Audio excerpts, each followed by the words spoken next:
I have a twin sister, Michelle, and our parents always liked her more than me. I used to think that's just how families are supposed to be. A close family is a wonderful thing, something to treasure. But I can only say that if my own family cherishes me.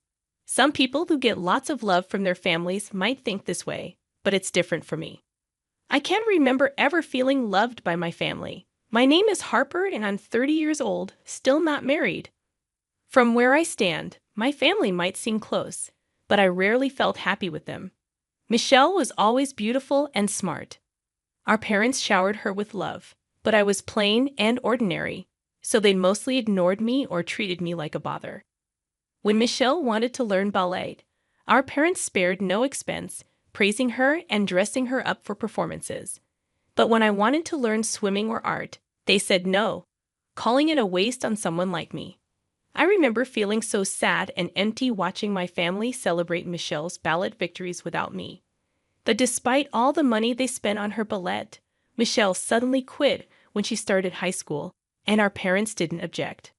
When it was time for college, our parents favored Michelle again. She wanted to go to a private women's college in the city, and they promised to cover all her expenses without her needing scholarships or a job. They were cheerful about it as always. However, when it came to my education, my aspirations were never considered. My parents thought graduating from high school was enough for me. Whenever I talked about going to college, they'd say, "We let you finish high school, be thankful for that, and get a job after graduation." But I kept pushing them, offering to pay my own way through college and help at home. Finally, they agreed to let me attend a local public university, but I had to manage my studies alongside part-time work and house chores. Because I had student loans to cover personal expenses, I couldn't afford to miss classes or work. If I neglected housework, they'd threaten to make me quit college. My life was a non-stop juggling act. Meanwhile, my sister would occasionally come home looking fashionable and enjoying her college life. She'd make fun of my appearance, saying things like, "You always look so plain. If I looked like you, I'd be too embarrassed to leave the house." She'd also question the value of my education, implying it was a waste of time. She'd say, "Going to a place like that, does it even make sense?" Hearing her remarks hurt, especially because our neighbors praised her beauty, which made our parents proud. I used to feel deeply wounded by these thoughtless comments when I was younger. Now I'm so used to it that I hardly feel anything anymore. Despite enduring such unfair treatment, the stormy 2 years of college went by, and both my sister and I graduated. For my sister's graduation, the rest of the family went on an overseas trip and splurged on designer bags. These celebrations had nothing to do with me. I wanted to live and work on my own, but my parents insisted I stay home, do housework, and give them my salary. Luckily, I got a job offer from a company that I could commute to by car, even though it was quite far. Meanwhile, my sister started working for a famous company in New York and loved bragging about her office in Manhattan. I didn't care much about her boasting. A few years later, she got married to a colleague and quit her job. She had a wedding ceremony, but of course, I wasn't invited. At the wedding, Tom, her colleague, made rude comments about me, saying I looked plain compared to my sister. My sister just laughed and didn't stop him. Later, when my sister had children, everyone was relieved that they all looked like her, with cute faces. I was ignored and felt out of place. A few years after that, my mother suddenly passed away. She was reclusive and relied on me for everything at home, so her sedentary lifestyle might have contributed to her death. While my father and sister grieved deeply, I found myself strangely emotionless. They criticized me for not crying and even threw things at me, which finally made me cry. After my mother's death, my father's health declined, and I had to take care of him while managing work and chores. My sister would occasionally visit, but I felt disconnected from my family. My sister would mostly just ask our father for money for her kids and then leave without helping at all.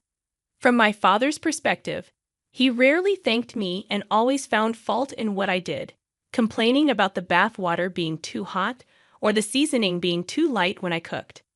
Eventually, he blamed me for my mother's death and threw things at me. Despite my father's age and weakened legs, he would use the money I earned to go out drinking with friends. When he ran out of money, he'd demand more from me, claiming his legs hurt and avoiding any tasks at home. But he'd suddenly become energetic when going out for drinks.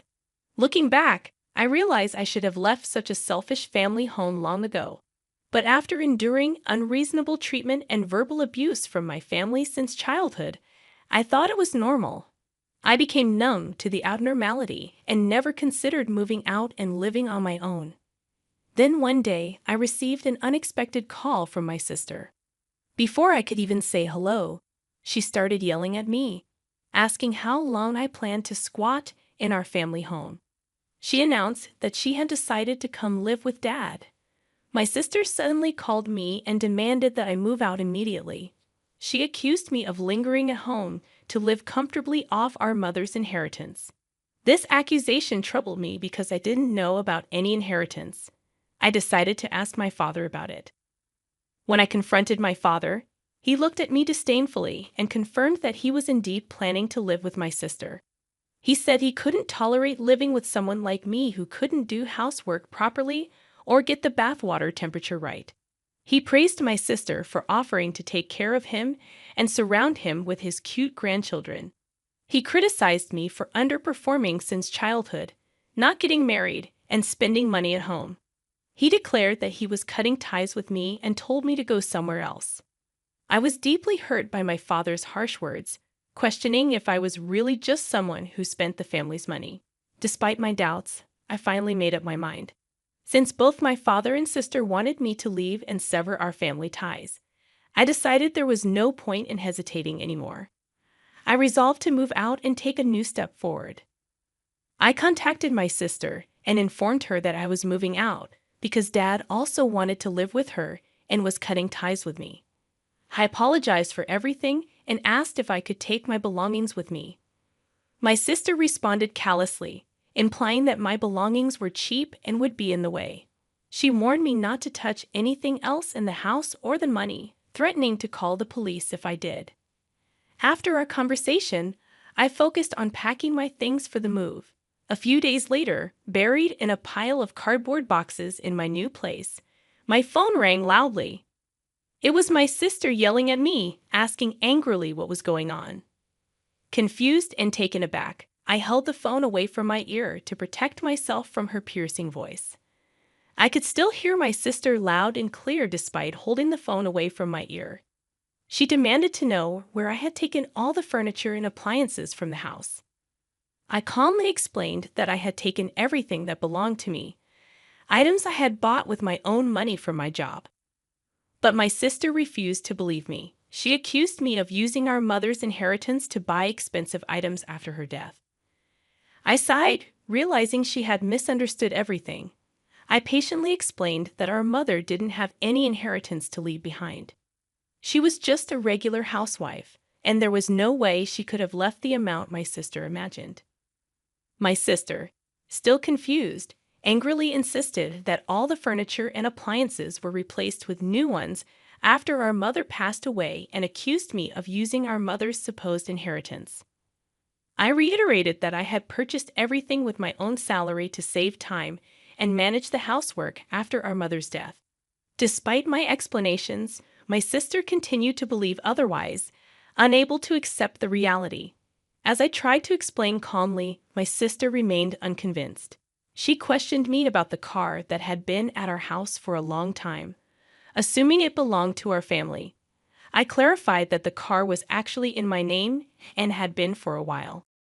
My sister refused to believe me and accused me of lying. She expressed frustration, revealing that she had quit her job and used up all her savings, believing that we could live comfortably off our mother's supposed inheritance.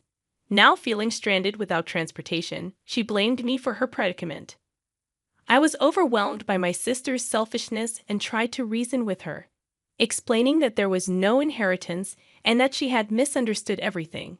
However, she seemed fixated on the idea of living luxuriously off our mother's non-existent inheritance. Despite her ongoing rant, I felt I needed to tell her one more important thing. I asked if she knew about Dad's debt. However, it seems my response was, as I suspected. My sister was shocked when I mentioned our father's debt, indicating she had no prior knowledge of it. Our parents had kept the existence of this debt hidden from her. Despite not being wealthy, our family often lived beyond our means, relying heavily on loans to cover expenses, particularly for my sister's needs like ballet lessons and college tuition. I pointed out that since my sister wanted Dad to live comfortably without worries, she should also take responsibility for the debt incurred for her benefit. I sarcastically praised her as a wonderful daughter for not wanting Dad to worry about the debt. My intentional sarcasm infuriated my sister further, and she accused me of mocking her. She continued to believe that I must have secretly used our mother's inheritance to afford the high-end electronics and furniture, despite my explanations. Feeling frustrated, she also criticized my job at an unknown company, implying that I looked down on her job and made fun of it. As my sister continued to berate me, she displayed a clear lack of understanding of my career. She assumed I worked at some unimpressive, unknown company doing a mediocre job. However, I actually work at a financial firm, which is a foreign multinational company. Her confusion about the term foreign indicated her limited knowledge, likely because our family wasn't adept at foreign languages. They often trivialized things they didn't understand or hadn't heard of before. In reality, the company I work for is well known globally, something that anyone with basic general knowledge would recognize. Despite their constant belittling and assumption of my incompetence, I excelled in my studies, particularly in Spanish. I attended college to further my studies in Spanish, and by the time I graduated, I was fluent enough to communicate professionally. My job at the multinational company is demanding but rewarding, allowing me to earn a comfortable salary. Unfortunately, my parents and sister never took an interest in my achievements or cared to understand my capabilities. They had always dismissed me since childhood, assuming I wasn't good at anything without bothering to look closer or be concerned about my grades. While my sister kept yelling and demanding apologies, I saw no reason to apologize or seek forgiveness. There had always been many things about my sister that I never quite understood, dating back to our childhood. After calmly ending the call with my sister and severing ties, I felt a sense of clarity and peace. I no longer wanted to try to understand or seek forgiveness from them. I had been disowned, but I also no longer had any ties to them. I asked my sister not to call me again and then hung up. In the following months, I heard from a local friend that my sister and her husband had returned home, hoping to rely on what they believed was our mother's inheritance. However, things did not go as planned for them. They struggled to find jobs without a car, which was essential for work in our area. As a result, they were unable to repay our father's debt, and life became very challenging. Eventually, they had to sell our family home. My sister, her husband, their children, and my father were forced to move into a nearby apartment complex, facing the consequences of their decisions. Despite the difficulties they faced, I felt a sense of clarity and peace in my own life, free from the toxicity and burdens of my family's expectations and misunderstandings. I focused on my career and personal growth, embracing the sense of freedom that came with cutting ties with those who have disowned me. The sale of our family home didn't fully cover my father's debt, so they are still struggling to repay it. The financial strain, combined with living in a cramped apartment, has taken a toll on their family relationships. My sister's husband, Tom, blames and resents her for squandering their savings and forcing him to quit his job. Their marriage is now at risk of falling apart. The only positive aspect is that the children have made friends and are enjoying their time in the apartment complex. Meanwhile, I moved closer to my office and have been thoroughly enjoying my days. I started spending the money I've earned on myself, something I never prioritized before. It's a new sense of comfort and happiness to focus solely on my job and my own needs. Sitting on my new sofa, admiring my decorated nails, I realize how liberating it is to live a carefree single life without worrying about others.